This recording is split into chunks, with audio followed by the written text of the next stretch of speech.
Hi అండి, అందరూ బాగుండాలని కోరుకుంటూ అమెరికా రావాలి అంటే అదృష్టం కాదు, అంతకు మించి జీతం ఉండాలా? ఈ విషయం గురించి క్లుప్తంగా మాట్లాడుకునే ముందు ఒక చిన్న రిక్వెస్ట్ అండి. మీరు ఈ వీడియో చూస్తుంటే కనుక దయచేసి ఒక లైక్ చేయండి, షేర్ చేయండి, తప్పకుండా సబ్స్క్రైబ్ అయితే చేసుకోండి. అమెరికా రావాలి అంటే ఆవగింజంత అదృష్టం ఉండాలనేది ఒకప్పటి మాట. ఇప్పుడు మీ టాలెంట్ అంతకు మించి మీకు జీతం ఉండాలి అనేది ఇప్పటి మాట. ఎందుకు అనంటే యుఎస్ఏఎస్ వాళ్ళు రీసెంట్గా white house office of information and regulations వాళ్ళకి ఒక ప్రపోజల్ పెట్టడం జరిగిందండి. ఆ ప్రపోజల్ని వైట్ హౌస్ ఆఫీస్ వాళ్ళు కూడా ఆమోదించడం జరిగింది. దాన్ని ఇప్పుడు ప్రజెంట్ పబ్లిక్ పోల్కి పెట్టడం జరిగిందనమాట. పబ్లిక్ పోల్ కనుక దానికి సపోర్ట్గా ఎక్కువ ఫీడ్బ్యాక్ వస్తే దాన్ని ఫెడరల్ రిజిస్టర్లో ఎంటర్ చేసి ఆ తర్వాత ఇమ్మీడియట్గా అది రూల్గా మారిపోతుంది. అది ఇక్కడ ప్రాసెస్ అనమాట. సో వైట్ హౌస్ ఆఫీస్ వాళ్ళు కూడా ఆమోదం తెలిపారు కాబట్టి పబ్లిక్ ఒపీనియన్కి పెట్టడం జరిగింది. దానికి 30 days to 60 days టైం ఉంటుందండి. ఈ 60 days తర్వాత నుంచి ఒకవేళ పాజిటివ్ పోల్ వస్తే కనుక దాన్ని ఫెడరల్ రిజిస్టర్లో ఎంటర్ చేసి నెక్స్ట్ మినిట్ రూల్గా మార్చేయడం జరుగుతుంది. ఇంతకీ యుఎస్సిఎస్ వాళ్ళు పెట్టిన కొత్త ప్రపోజల్ ఏంటి అని అంటే, ఇప్పటి వరకు అమెరికాకి H1B వీసా మీద, వర్క్ వీసా మీద రావాలి అని అంటే మనకి అమెరికా ప్రతి సంవత్సరము 85,000 వీసాలని రిలీజ్ చేస్తూ ఉంటుందండి. అది ఓన్లీ ఇండియాకి కాదు, కానీ ఎక్కువ శాతం 85,000 వీసాల్లో ఎక్కువ శాతం ఇండియన్స్, ఆ తర్వాత చైనీసే ఎక్కువగా ఉంటూ ఉంటారు. ఈ 85,000 వీసాల్లో కూడా 20,000 వీసాలు అమెరికాలో చదువుకున్న ఇంటర్నేషనల్ స్టూడెంట్స్కి కేటాయించడం జరుగుతుంది. ఆ రిమైనింగ్ 65,000 వీసాల్లో ఎక్స్పీరియన్స్ వాళ్ళు అన్ని కంట్రీస్కి సంబంధించి ఎవరైనా సరే H1B కేటగిరీ కింద అప్లై చేసుకోవచ్చు. అందులో మళ్ళీ ఇంటర్నేషనల్ స్టూడెంట్స్ కూడా ఎంటర్ అవ్వచ్చు.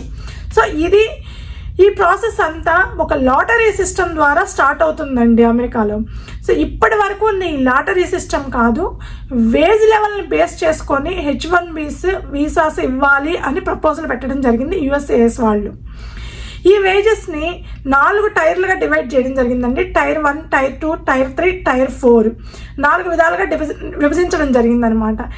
ఎవరికైతే హైయెస్ట్ శాలరీ వస్తుందో వాళ్ళకి ఫస్ట్ ప్రయారిటీ ఇవ్వడం జరుగుతుంది. వాళ్ళకి H1B వీసాని ఇష్యూ చేయడం జరుగుతుంది.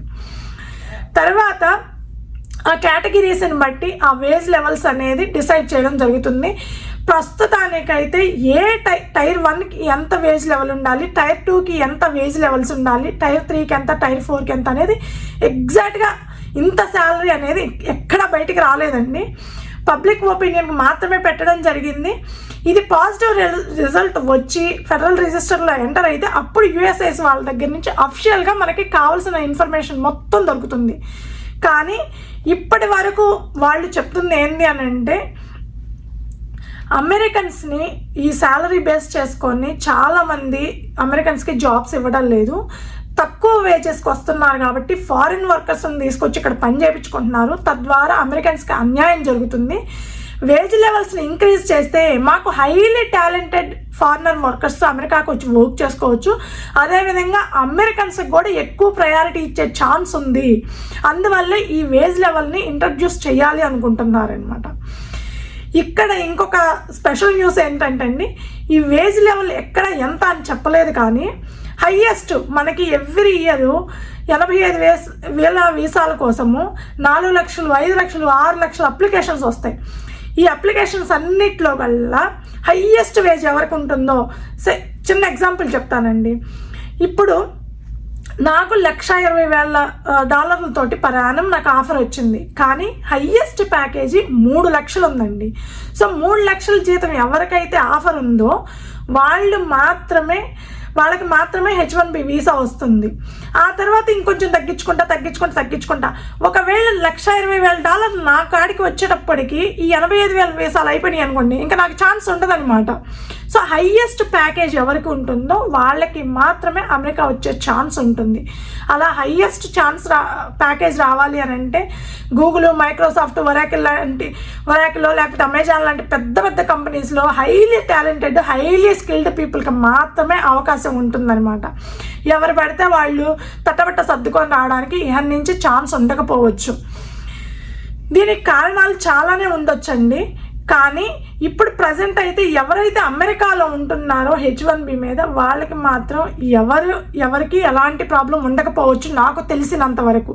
ఎందుకంటే వాళ్ళు ఆల్రెడీ అప్పుడున్న రూల్స్ ప్రకారము, అప్పుడున్న స్టేట్ లెవెల్ నామ్స్ ప్రకారము ఏ వేజెస్ అయితే తీసుకుంటున్నారో దాన్ని కంటిన్యూ చేసే అవకాశం ఉంది. ఎందుకంటే వాళ్ళు ఆ రూల్ ప్రకారం వచ్చారు కాబట్టి. సో అమెరికాలో ఉండే వాళ్ళకి మాత్రం పెద్దగా ప్రాబ్లం ఉండకపోవచ్చండి. ఎవరైతే కొత్తగా అమెరికా రావాలి అనుకుంటున్నారో H1B మీద వాళ్ళకి ప్రాబ్లం అయ్యే ఛాన్స్ ఉంది.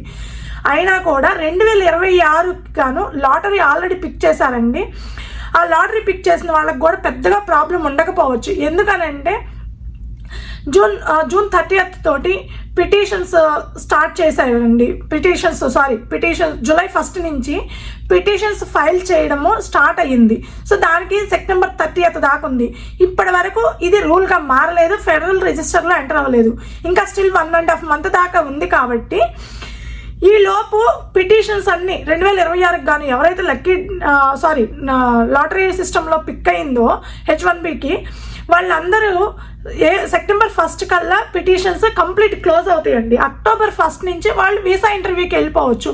సో ఇప్పుడున్న ప్రజెంట్ రూల్ ప్రకారం వాళ్ళు LCA ఏదైతే ఉందో ఆ LCAని బేస్ చేసుకొని పిటిషన్ ఫైల్ చేసి ఉంటారు. పిటిషన్ అప్రూవల్ వచ్చిందంటే ఆ వేజ్ లెవెల్కి యాక్సెప్ట్ చేసినట్టే కాబట్టి వాళ్ళకి ఎలాంటి ప్రాబ్లం ఉండకపోవచ్చు. కానీ 2026 లాటరీ సిస్టమ్కి అప్లై చేసే వాళ్ళు మాత్రం ఖచ్చితంగా ఈ రూల్కి అప్లికబుల్ అవుతుందండి.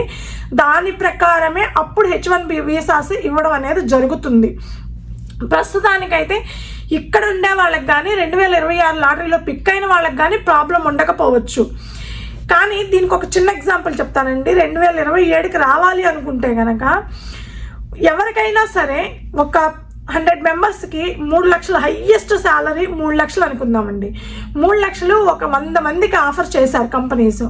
100 మందికి ఆఫర్ చేస్తే వాళ్ళల్లో ఎట్లా ఏ బేస్ మీద వాళ్ళందరికీ ఇస్తారు అని అంటే ఫస్ట్ కంపెనీ చూస్తారండి. శాలరీ ఓకే, 100 మెంబర్స్కి 3 lakhs ఆఫర్ ఉంది. కానీ ఆ తర్వాత కంపెనీ చూస్తారు, ఏ కంపెనీ నుంచి ఆఫర్ వచ్చింది, ఆ కంపెనీ మీద ఏమైనా లీగల్ ఇష్యూస్ ఉన్నాయా, ఇదివరకు ఎప్పుడైనా కంప్లైంట్స్ వచ్చినాయా, ఇవన్నీ చెక్ చేయడం జరుగుతుంది అనమాట. దాన్ని బేస్ చేసుకొని కంపెనీని బేస్ చేసుకొని ఆ తర్వాత ఆఫర్ ఇవ్వడం జరుగుతుంది. H1B వీసాని ఇష్యూ చేయడం జరుగుతుంది అనమాట. సో ఇలా చేస్తూ ఉంటారు. కాకపోతే ఇప్పుడు ఈ వేజ్ లెవెల్ కారణంగా ఎవరు ఎక్కువగా ఎఫెక్ట్ అవుతారు అని అంటే త్రూ దేశీ కంపెనీస్ ద్వారా అమెరికా రావాలి అనుకునే వాళ్ళు. అమెరికన్ కంపెనీస్ అయితే బాగానే శాలరీస్ ఇస్తాయి. కానీ మన దేశీ కంపెనీలు, మన MNCలు ఏవైతే ఉన్నాయో ఇండియన్ MNCలు, అవన్నీ ఇంత శాలరీస్ అయితే ఖచ్చితంగా ఆఫర్ చేయవండి. మ్యాక్సిమం ఇస్తే $120,000 per annum ఇస్తారేమో, కానీ అంతకు మించి అయితే ఇవ్వరు. ఎందుకంటే క్లయింట్ దగ్గర నుంచి వాళ్ళు అంతకు మించి తీసుకోవాలి కాబట్టి. సో దేశీ కంపెనీల ద్వారా వచ్చే వాళ్ళు ఎవరికి పాసిబిలిటీ అనేది తగ్గిపోతుంది. ఆ తర్వాత త్రూ కన్సల్టెన్సీస్ ద్వారా చేసే వాళ్ళకి కూడా ఆ ప్రాబ్లం అయితే ఫేస్ చేయాల్సి వస్తుందండి. త్రూ కన్సల్టెన్సీస్ ద్వారా అమెరికా రావాలి అని అంటే LCAలో కంపల్సరీ శాలరీ అయితే ఇచ్చిన దాన్ని చూపించాలి, చూపించిన దాన్ని మనకి ఇవ్వాలి. LCAలో ఏదైతే శాలరీ మెన్షన్ చేస్తున్నారో అది మనకి రావాలి అని అంటే మధ్యలో వాళ్ళందరూ తిని క్లయింట్ దానికి 3 రెట్లు 4 రెట్లు ఇవ్వాలి. అట్లా ఎక్కడ ఇవ్వరు. సో త్రూ కన్సల్టెన్సీస్ ద్వారా రావడం అనేది చాలా ప్రాబ్లం అవుతుంది. ఎవరైతే హైలీ టాలెంటెడ్ త్రూ కంపెనీ ద్వారా L1 మీద వస్తారు చూసారండి, అలాగే రావాల్సి వస్తుంది H1B మీద కూడా.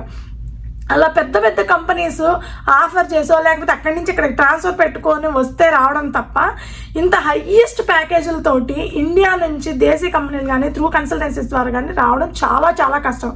ఎందుకంటే మెయిన్గా LCAలో జీతం అనేది క్లియర్గా మెన్షన్ చేయాలి. ఆ LCAలో మెన్షన్ చేసింది కంపల్సరీ ఎంప్లాయీకి ఇవ్వాలి. సో అంతంత హై బడ్జెట్ శాలరీస్ అనేది దేశీ కంపెనీలు కానీ కన్సల్టెన్సీస్ కానీ బేర్ చేయలేవు. అమెరికన్ కంపెనీస్ కూడా అంతంత శాలరీస్ ఇచ్చి ఇండియా నుంచి ఎంప్లాయీస్ని తెచ్చుకోవడానికి ఇష్టపడరు. ఏదర్ ఇండియా కన్నా ప్రాజెక్ట్స్ మూవ్ అవుతాయి, లేదంటే కనుక మనకి ఇక్కడ ఉన్న వాళ్ళతోటే అడ్జస్ట్ చేసుకోవడం జరుగుతుందనమాట. అలా జరిగే ఛాన్సెస్ ఎక్కువ ఉన్నాయండి. సో వేరే కంట్రీల నుంచి H1B మీద తక్కువ జీతానికి వచ్చి ఇక్కడ పని చేస్తున్నారని వాళ్ళు ఏదైతే ఆరోపిస్తున్నారో దాన్ని బేస్ చేసుకొని ఈ వేజ్ లెవెల్ అనేది ఇంట్రడ్యూస్ చేయడం జరిగింది. సో అమెరికన్స్కి ఎక్కువగా ఛాన్సెస్ ఇవ్వాలి, వాళ్ళకి అవకాశాలు ఇంకా ఎక్కువ మెరుగుపరచాలి అనే ఉద్దేశంతో ఈ కొత్తగా వేజ్ లెవెల్ అనేది ఇంట్రడ్యూస్ చేయడం జరిగింది. ఈ వేజ్ లెవెల్ వల్ల ఈ ప్రాబ్లం వల్ల ఎక్కువగా ఫేస్ చేసేదల్లా మన ఇండియన్సేనండి. ఎందుకంటే ఇండియన్సే ఎక్కువగా H1B మీద, ఆ తర్వాత చైనీస్ ఎక్కువగా వస్తూ ఉంటారు. సో ఇహన్ నుంచి ఇండియన్స్ అమెరికాకి రావాలి అంటే కనుక మన అదృష్టంతో ఎలాంటి సంబంధం లేదండి, కేవలం మన జీవితంతో మాత్రమే సంబంధం అనమాట. సో ఇదండి కొత్తగా వచ్చిన ఆమోదం. ఈ వీడియో మీకు నచ్చుంటే కనుక దయచేసి ఒక లైక్ చేయండి, షేర్ చేయండి, తప్పకుండా సబ్స్క్రైబ్ అయితే చేసుకోండి. Thank you.